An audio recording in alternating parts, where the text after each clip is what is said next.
Oi, galera do bem, estamos estudando o melhor poder que existe, o poder judiciário. Diz aí se ele não é poderoso. Olha só, estamos estudando o artigo 93, precisamente no inciso 5 nós vamos pegar agora. Estudando aí o coração do poder judiciário, né? Então vamos pegar aí o 93, inciso 5 e ele diz: o subsídio dos ministros dos tribunais superiores corresponderá a 95% do subsídio mensal fixado para os ministros do Supremo Tribunal Federal. Tá vendo como eu marco aquela linha imaginária, mas ela existe? Olha só o que ele diz aqui. E os subsídios dos demais, do resto, magistrados, serão fixados em lei e escalonados em nível federal e estadual, conforme as respectivas categorias da estrutura judiciária nacional, não podendo a diferença entre um e outro ser superior a 10% ou inferior a 5%, nem exceder a 95% do subsídio mensal dos ministros dos tribunais superiores, obedecido em qualquer caso o disposto nos artigos 37, inciso 11 e 39, parágrafo 4º. Minha gente, a pessoa diz assim: Jesus, Maria, José, salvai todas as almas. Como assim, Malu? É aquela linha imaginária que eu passo aqui para vocês. Por quê? Porque o subsídio dos ministros dos tribunais superiores corresponderá a 95% do subsídio estabelecido para os ministros do STF. Aqui não tem lei não, tá? Já está estabelecido. Os ministros dos tribunais superiores ganham 95% do que ganha o ministro do STF. Ponto. Aí você viu que ela mesmo diz, né? A própria norma. Os demais, para não dizer o resto, olha só a situação. Estabelecido por lei, escalonados a nível federal e estadual, de acordo com a estrutura judiciária nacional, ou seja, a diferença entre o primeiro grau e o segundo grau não pode ser nem maior de 10%, nem menor de 5%. Você acha que é quanto? Lógico que é 5%, né? A diferença é lógico, né ou não? E ainda diz mais: o maior do segundo grau, o maior subsídio do segundo grau não pode ultrapassar a 95% do estabelecido para os ministros dos tribunais superiores. Só isso que ele está dizendo. Além de que eles têm que obedecer o teto, o 37, inciso 11, e o 39, parágrafo 4º, que é para dizer que eles recebem subsídio, tá? Eu não vou nem mentir, teve uma questão do CSS, essa questão é de 2011. Provavelmente eu não botei, porque ela já está, de uma certa forma, antiga, mas uma questão muito nova, muito boa que eu tenho que comentar com vocês. O que, Malu? Vou dizer agora. Vem para cá. O CESP, na prova do Superior Tribunal Militar, colocou esse dispositivo. E quem estava acostumado a fazer prova da FCC foi a olhar para quê? Para os percentuais. Então, ele olhou 95% do subsídio mensal fixado para os ministros do STF, viu que a diferença entre um e outro não podia ser superior a 10% ou inferior a 5%, nem exceder a 95% do subsídio mensal dos ministros dos tribunais superiores, viu tudo, estava tudo certo e marcou certo. Só que o item estava errado. Por quê? Porque ele botou a remuneração e é o subsídio. Morra! Malu, sério, sério. Se botar a remuneração, está errado. Tem que ser o subsídio porque eles recebem subsídio. Olha só que maldade, né? Tudo bem, aí vem. Inciso 6. A aposentadoria dos magistrados e a pensão de seus dependentes observarão o disposto no artigo 40. O mesmo dispositivo aplicável aos servidores públicos.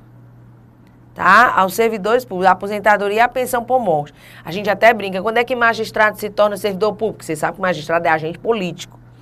Quando é que ele se torna servidor público? Quando morre ou quando se aposenta, porque aí vai ser regido pelas mesmas regras que um servidor. Engraçado isso, né? O juiz titular residirá na respectiva comarca, salvo autorização do tribunal.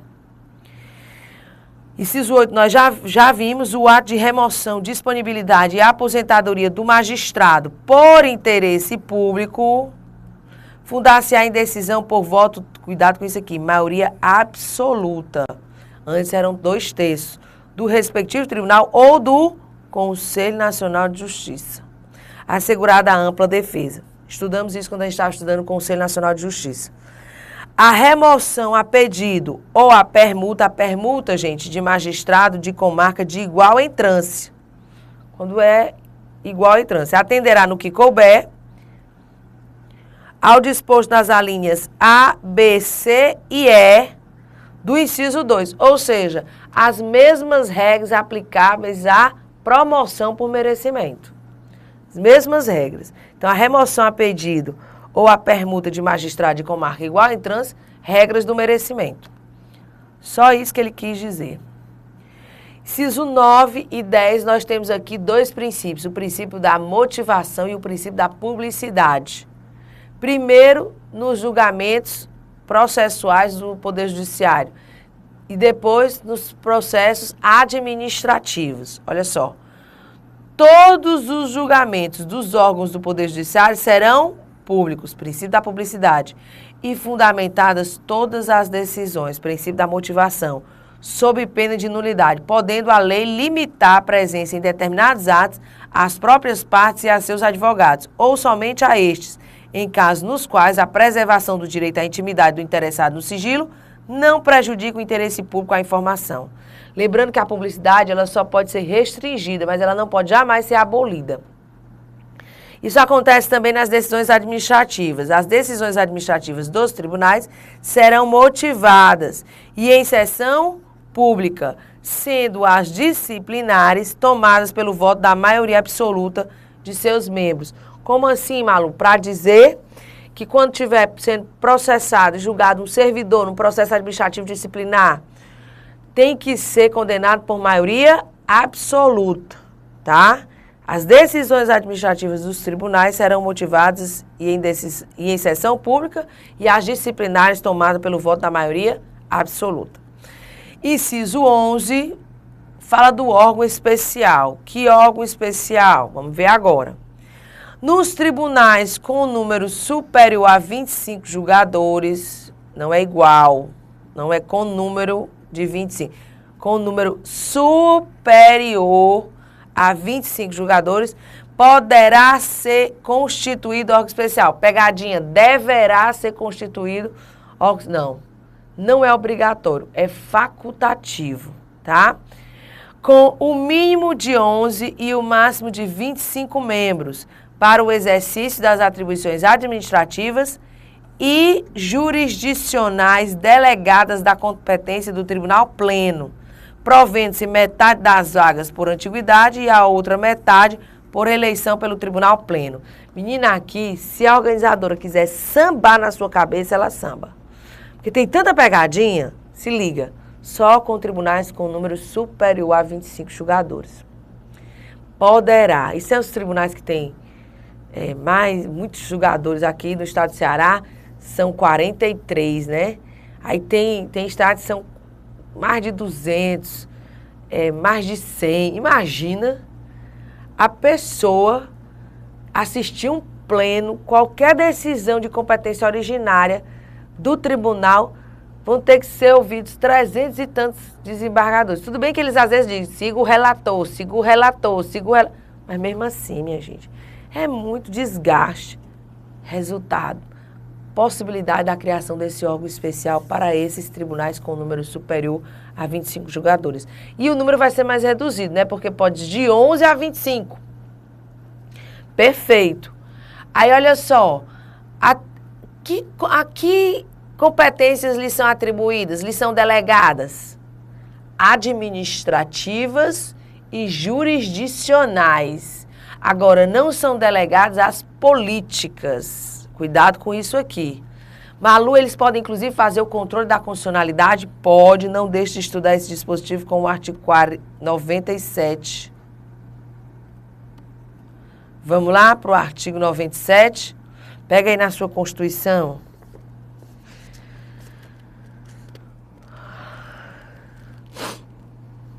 Olha só o que é que ele diz aqui. Somente pelo voto da maioria absoluta de seus membros ou dos membros do respectivo órgão especial, poderão os tribunais declarar a inconstitucionalidade de lei ou ato normativo do poder público. Malu, então, o órgão especial, se existir, ele pode fazer o controle? Pode, porque ele recebe essa delegação do próprio pleno do tribunal. Isso aqui, o artigo 97, fala da reserva de plenário, né, quando se vai falar de controle de constitucionalidades.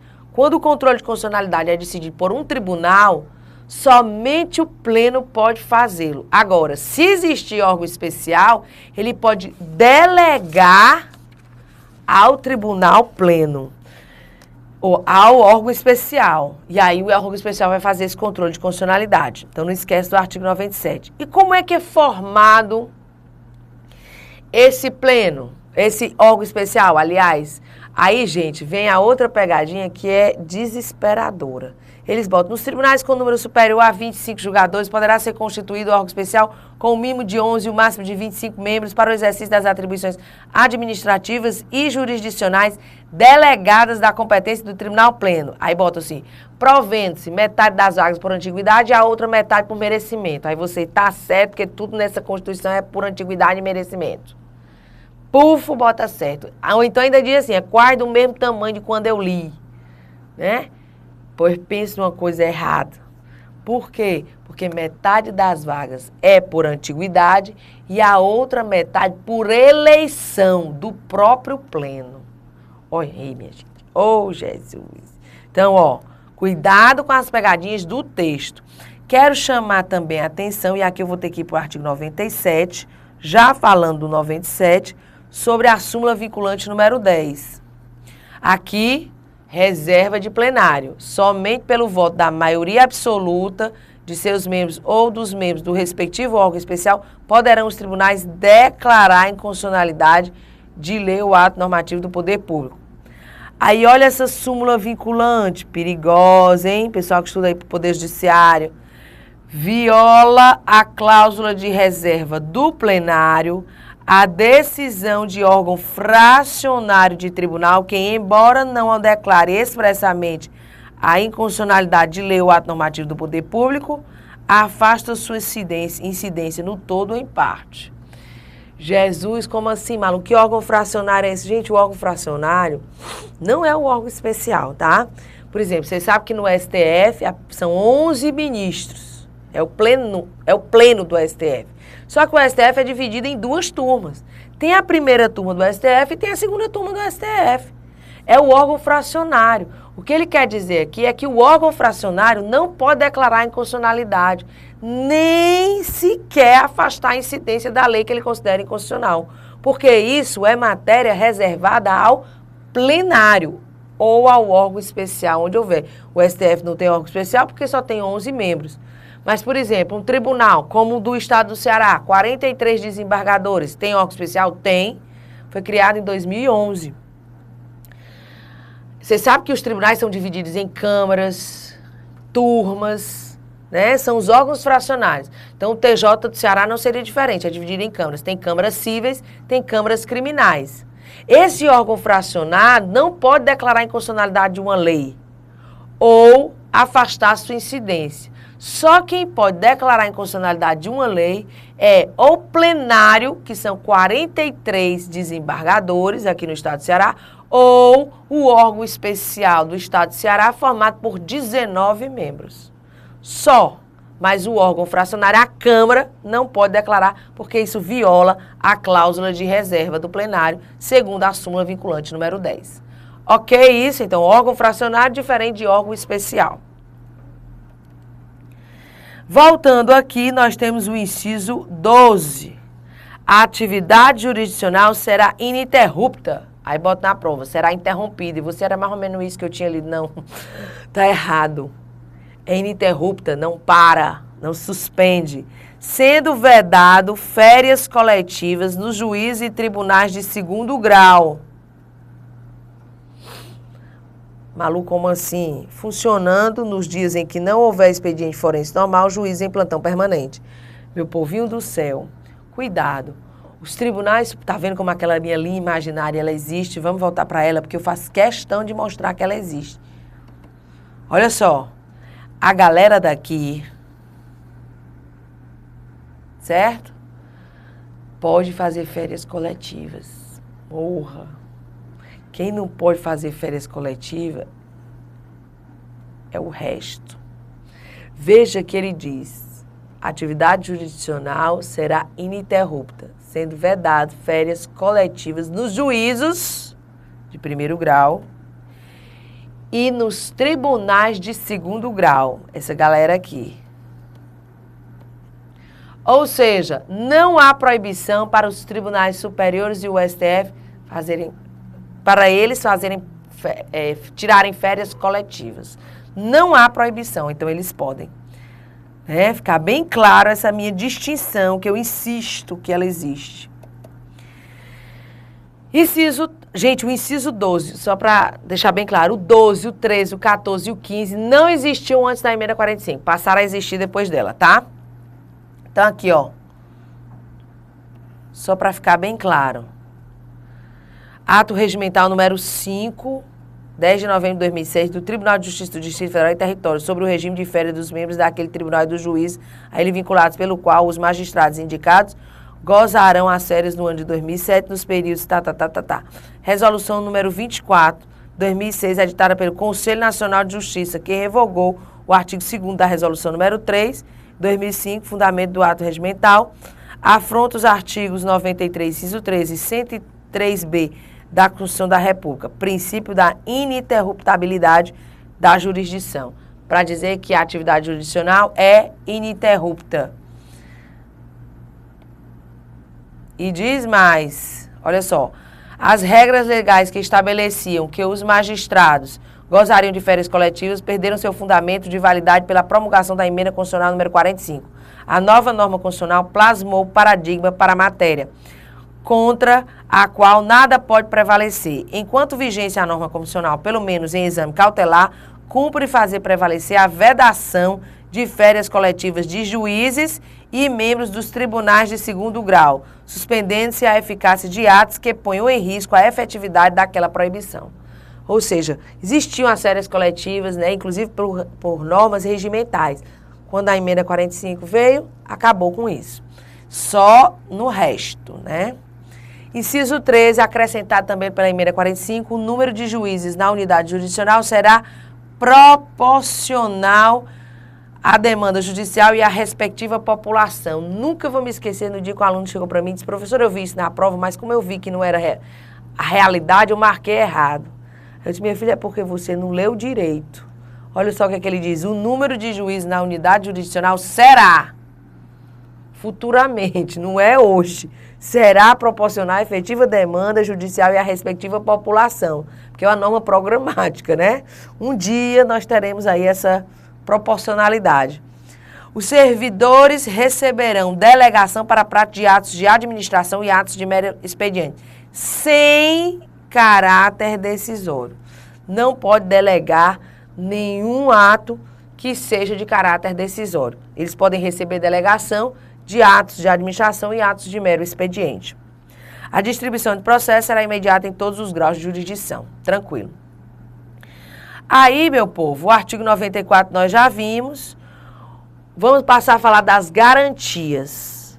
No 95 estão as garantias de liberdade dos magistrados. O juiz goza das seguintes garantias. Nós já estudamos vitaliciedade, inamovibilidade e agora a irredutibilidade do subsídio. Isso aqui dá um trava-línguas.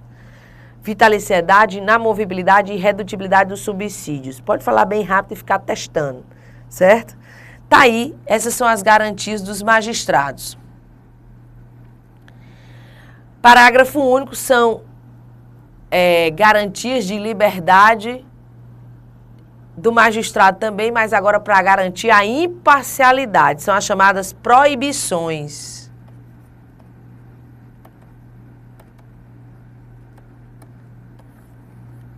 Garantias de liberdade, mas agora para garantir a imparcialidade dos magistrados. Aos juízes é vedado exercer, ainda que em disponibilidade, outro cargo ou função, salvo uma de magistério. Cuidado que esse uma está se relacionando com função, não única, tá? Por isso que o magistrado ele pode, inclusive, exercer várias funções de magistério, ser professor, por exemplo. Agora, é a única função que ele pode. dentre outras funções. Malu, mesmo que haja disponibilidade, E, no caso do magistério, tem que existir disponibilidade, certo? Eu coloquei até aqui uma jurisprudência para vocês, ó. Considerou-se, no caso, que o objetivo da restrição constitucional é o de impedir o exercício da atividade de magistério que se revele incompatível com os afazeres da magistratura.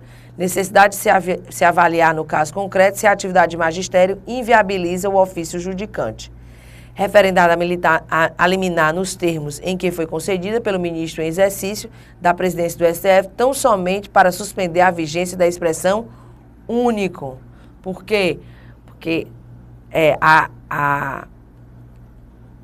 regra, a resolução, no caso, falava que era uma única função de magistério.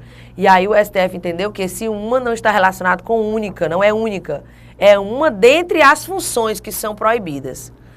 Aí ele colocou, constante na redação do artigo 1º da resolução número 336 de 2003 do Conselho de Justiça Federal. Então o STF, nessa ação direta de inconstitucionalidade, entendeu que o uma não se refere à única. Então ele pode exercer aí várias funções de magistério, desde que tenha disponibilidade de horários.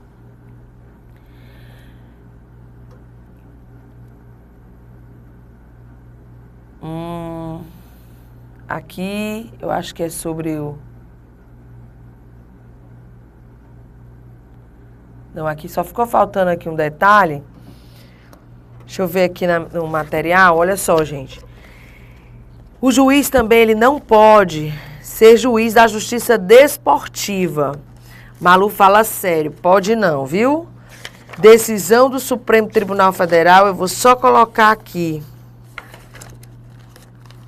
Ele não pode ser juiz da justiça desportiva.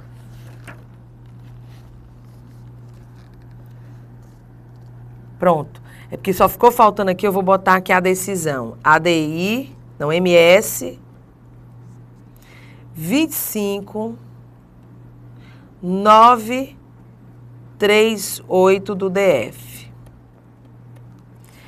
Olha o que ele diz aqui.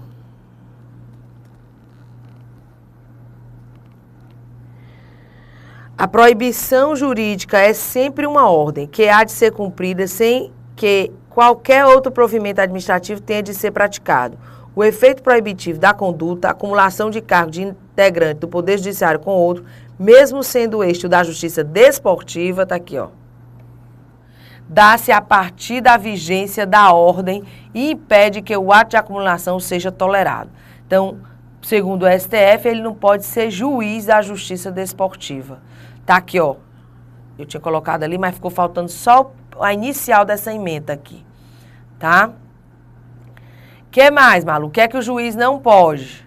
Não pode receber a qualquer título ou pretexto custas ou participação em processo, dedicar-se à atividade política ou partidária, receber a qualquer título ou pretexto auxílios ou contribuições de pessoas físicas, entidades públicas ou privadas, ressalvadas as exceções previstas em lei. Esse veio com a emenda 45, essa vedação aqui. Exercer a advocacia no juízo ou tribunal do qual se afastou antes de decorrer 3 anos do afastamento do cargo por aposentadoria e exoneração. É a chamada quarentena de saída. Lembra que para entrar ele precisa de 3 anos de atividade jurídica, quarentena de entrada. E para sair, 3 anos ele não pode exercer a atividade da advocacia naquele tribunal do qual ele se afastou. Malu, ele pode ir outro? Pode ir outro. E depois de passar dos 3 anos, ele pode, inclusive, naquele. Então, essa é uma vedação, inciso 4 e 5 vieram com a emenda 45, que são as proibições. Falei aqui das jurisprudências. Artigo 96, são as garantias de atuação, de liberdade de atuação administrativa. Olha só, compete privativamente aos tribunais, todos eles, eleger seus órgãos diretivos e elaborar seus regimentos internos. Isso aqui é a competência legislativa dos órgãos do Poder Judiciário, de forma atípica, com observância das normas de processo e das garantias processuais das partes, dispondo sobre a competência e o funcionamento dos respectivos órgãos jurisdicionais e administrativos. Aí ele passa a citar aqui todas as funções administrativas dos tribunais. Inclusive, prover concurso público de juízes e dos próprios servidores, conceder licença, férias, tudo aí de capacidade de atuação administrativa. Por isso que se diz que o Poder Judiciário tem independência funcional, né? Ele é independente e autônomo. Então, você tem aí, além de ser um dos poderes, né? No inciso 2, ele diz que ao STF, aos tribunais superiores e aos tribunais de justiça, cuidado com isso aqui, não entram os tribunais inferiores, os de segundo grau. Só o STF, os tribunais superiores e, a nível de estado, os tribunais estaduais e do DF. Propor ao Poder Legislativo. Gente, aqui é a iniciativa das leis. Ele não vai aprovar isso aqui, não. Outro dia caiu na prova. O STF, os tribunais superiores e os tribunais de justiça podem alterar o número dos membros dos tribunais inferiores. Não, eles não podem alterar. Eles podem propor a alteração. Quem vai aprovar a alteração é o legislativo respectivo. Federal, Congresso Nacional, estadual, Assembleia Legislativa. Tá? Também a alteração do número dos tribunais inferiores, a criação e extinção de cargos e a remuneração de seus serviços auxiliares e dos juízes que lhe forem vinculados, bem como a fixação do subsídio de seus membros e dos juízes, inclusive dos tribunais inferiores, onde houver. Criação e extinção de tribunais inferiores. Por isso a polêmica daquela emenda constitucional que criou os TRFs.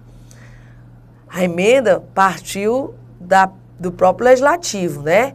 E aí está passando pelo controle de constitucionalidade, considerando que só o STF, os tribunais superiores e os tribunais de justiça podem propor ao Poder Legislativo a criação e extinção de tribunais inferiores. E, Malu, você acha o quê? Eu acho que é inconstitucional. A emenda constitucional que criou os TRFs, para mim, Malu, é inconstitucional. Mas vamos esperar a decisão do Supremo Tribunal Federal, já que eu e Ascaba passando no meio da rua, para os poderes é a mesma coisa, né? A alteração da organização e da divisão judiciárias. É por isso que cada tribunal tem a sua organização, tá? E o inciso 3 não é importante não, ele é importantíssimo, porque ele não cai não, despenca.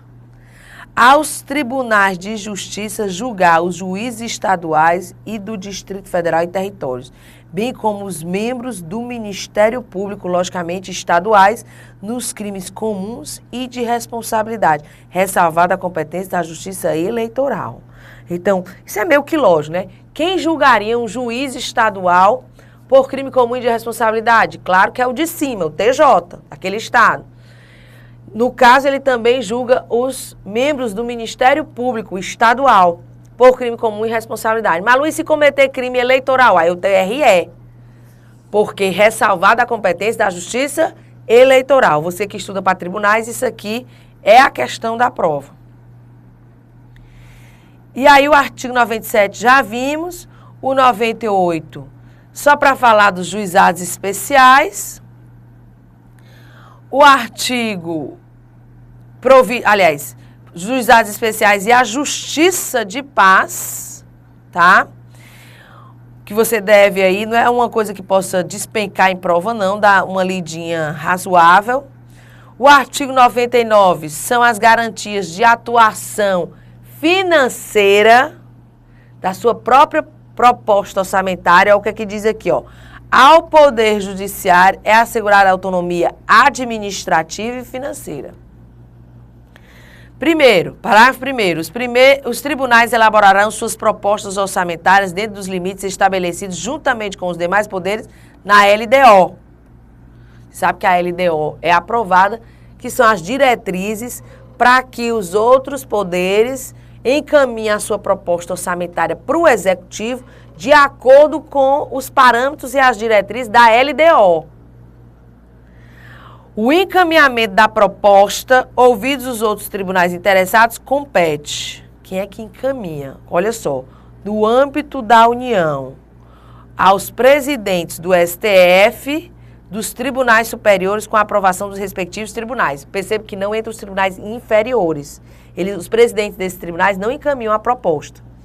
No âmbito dos estados e no DF e territórios, aos presidentes dos tribunais de justiça com a aprovação dos respectivos tribunais. Então, quem encaminha a nível federal é STF, Tribunais Superiores, os presidentes desses tribunais. E a nível de estado, os presidentes dos respectivos tribunais de justiça, além do DF e territórios. Tá, Malu, e vai para onde? Vai para o executivo, porque você precisa se lembrar que compete ao presidente. Gente, é o 24 ou é o 23? Toda vida eu me confundo esses dois. Mas eu acho que é o 23. 84, inciso 23. É exatamente. 23. Para dizer que todas as propostas são encaminhadas ao presidente porque ele é quem pode iniciar o processo legislativo de matéria orçamentária. Malu, é a nível de estado, ao governador, certo? Parágrafo 3º, 4º e 5º foram acrescentados pela emenda 45. Se os órgãos referidos no parágrafo 2º não encaminharem as respectivas propostas orçamentárias dentro do prazo estabelecido na LDO, o Poder Executivo considerará, para fins de consolidação da proposta orçamentária anual, os valores aprovados na lei orçamentária vigente, ajustados de acordo com os limites estipulados na forma do parágrafo 1º deste artigo. Aí o Executivo... Se o Judiciário não mandar, não tem problema não. O Executivo pega os valores da lei orçamentária da proposta anterior, que estava em vigor naquele ano, e ele mesmo faz os ajustes. E se mandar em desacordo com a LDO, o Executivo faz os ajustes. Olha o parágrafo 4º. As propostas orçamentárias de que trata este artigo, se as propostas... Tá faltando aqui, viu? Deixa eu ver aqui bem direitinho.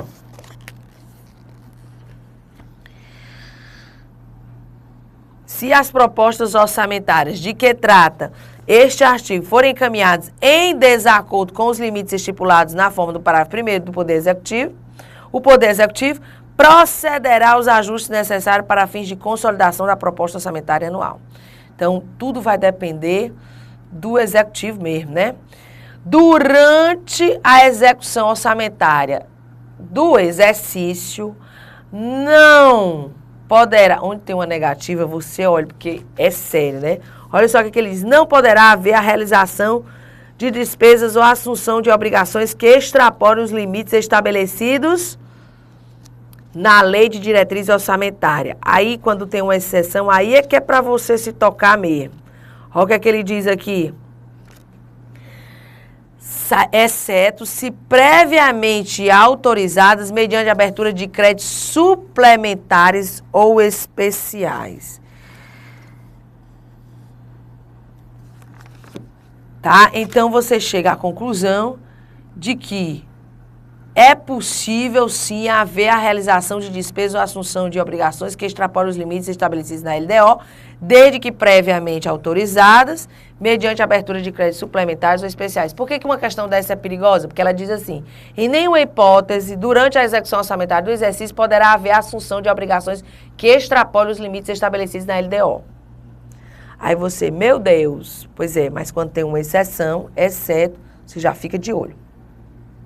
E eu acabo aqui, no próximo vídeo a gente vê o artigo 100 e já vai resolver exercício sobre essa parte aí das disposições gerais. Beijo grande.